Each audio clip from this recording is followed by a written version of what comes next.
Hello guys, samahan niyo ako at nandito ako ngayon sa Marikina City. Ayan, at papasok tayo dito sa Marikina Sports Center guys. Ayan, bago ko i-flex yung loob, ayan o, papasok tayo sa center.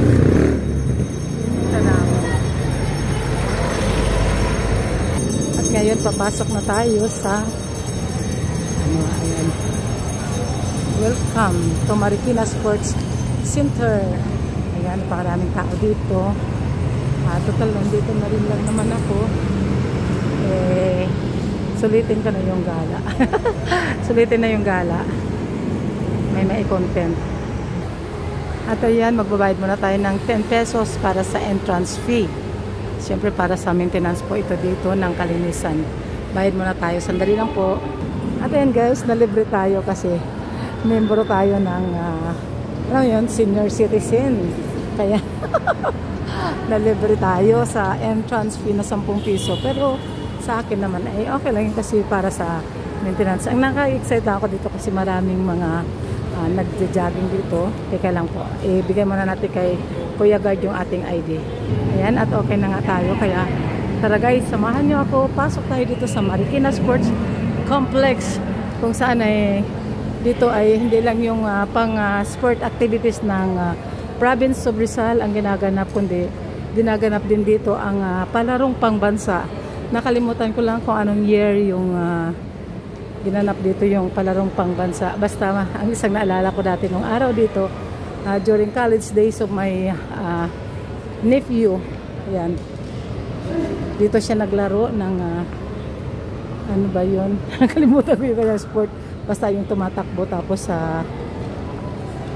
nag-ano siya, tumatakbo na lang. Magkamali pa ako ng bigkas. Ayan, medyo napakalawak din dito at napakaganda. Ang daming nagja-jogging dito guys. So, tingnan nyo. At may ano rin dito, may swimming pool na libre din siya. I mean, may entrance din. Ayan, pero hindi ganun kamahal. Parang 50 pesos lang ata. Para sa maintenance lang po yun ng siyempre ng pagpapaganda ng lugar, pagpamintin ng kaayusan. Ayan, at iikot ko po kayo, kasabayan ko kayo. Sayang, sabi na pala nag-rubber shoes ako sa na at nangarap pa talagang mag-jogging yung flex ko lang sa inyo yung kanyang ganito pala yung tinatakbuhan, hindi pala siya madulas ang kalsada. Medyo malambot siya guys, medyo malambot. Ayan malambot. Kaya parang ang sarap tumakbo. Pero dapat talaga rubber shoes talaga ang gamit. At medyo hindi akma ang gamit kong flat shoes. Ayan, mayroong nagpa-practice na nabatawag dyan, tennis.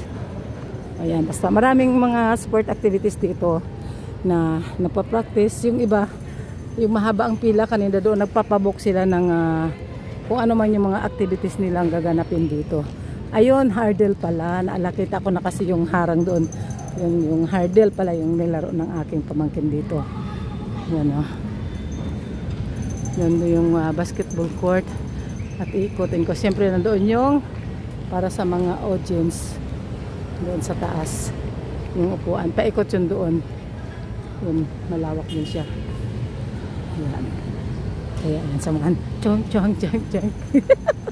Tatakbo. Tatalon. Sisigaw. Ayan. Diba? Tatakbo. Natawa ako sa sarili ko. Parang siguro sabihin ng mga nakakita yung ali.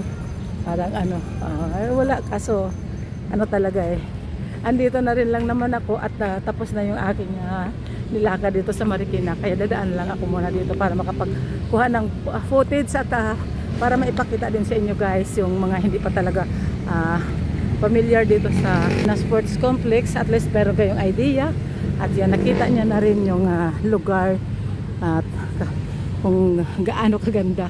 Isa ang Marikina sa mga matatawag na magandang siyudad dito sa Metro Manila at isa rin sa pinakamalinis na siyudad. na kung saan ay pinapahalagahan nila yung kalikasan at yung kalinisan ng kalsada. Dito bawal ang aso mo pagalagala. Aso mo, tali mo, linis mo, ganun. Ayan, oh, malayo na yung nilakad ko. Ayan, pinanggalingan ko yung doon, diba? Lakad pa lang ako guys, pero hinihingal na ako. Ikutin ko to. Ikutin ko lang na kunyari.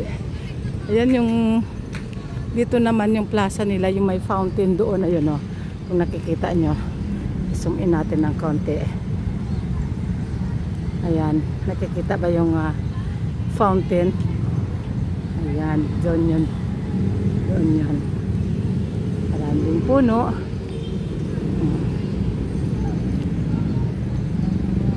Balik na ako dito sa aking paglalakad.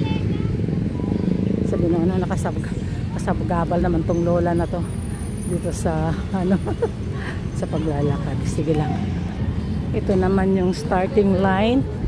Ayan, starting line ng mga tatakbo. Pag tatakbo ka, dito ka nagsisimula. Ayun, yung mga kung ilang meter dash yung iyong tatakbuhin. Ayan, mga naglalaro ng basketball. Oh, talagang lalakarin ko to, iikotin ko to. Hindi man pa-jogging, at least walking, di ba? Tapos pagdating doon sa dulo, saka ako magpipicture. Sige, lakad. Lakad, Ma'am Sining. At dito naman ay volleyball naman ang laro nila. Yun, nakakatawa. Kaya may pangalan naman palang volleyball. O, di ba? Doon sa kabila, basketball.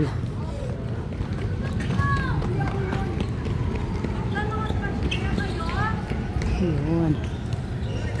Lalo na pag mga weekend dito, Sabado at Linggo, napakadaming tao na nagjo-jogging, naglalaro. Kahit anong laro pwede doon sa gitna, bandang gitna. At ako syempre, lakad lang ang gagawin ko kasi baka sumakit ang aking tuhod. Mga kaso-kasuan. Pero in fairness labang na ako sa kalahati sa aking nilakad, di ba? Hindi naman ako masyadong mapagurin, ay hingalin kasi every morning naman ay nagwo-walking ang inyong Ma'am Sining. Yan, kaya medyo sanay tayo. Adjusted na tayo sa paglalakad. Kanina lang hindi ako nakalakad kasi ano ba nangyari? Basta may ginawa pala ako. Kaya hindi ako nakapag-walking kanina. Malapit na ako, halos ano na lang. 1/4 na lang. Wow. Dito naman yung mga numbers. Kung ano man yan, hindi ko alam. Sigurado kundi yung starting point din uli yan. Ang sarap maglakad. Ang sarap maglakad talaga pag rubber shoes ka lalo. Hindi lang kasi yung sapatos ko flat shoes, kaya nakakatuwa. Di ba? Ito yung kanyang isang harap niya. Dati dito yung entrance nung wala pang bayad talaga, as in. Pero 10 piso lang naman ay pang ano lang yun. Pang candy na lang yun, di ba? 2 candy na lang yun. Oh, lapit na ako. Oh, di ba? Yun yung pinanggalingan ko. Nakakatuwa. Naikot ko siya. Konti na lang. Marikina Sports Complex. Yun yung pinaka main gate niya talaga. Pero sarado. For public. At ayan na, patapos na ako. Pero siyempre masaya ang aking pakiramdam kasi nakaikot ako sa stadium, ay sa Marikina Sports Complex. At ayan guys, maraming salamat. Maraming yung pagsama sa akin sa paglalakad ko dito sa Marikina Sports Complex. At hanggang dito na lang. Thank you so much sa inyong panonood. God bless us all and Jesus loves you. And I love you too. Thank you. Bye. Thank you.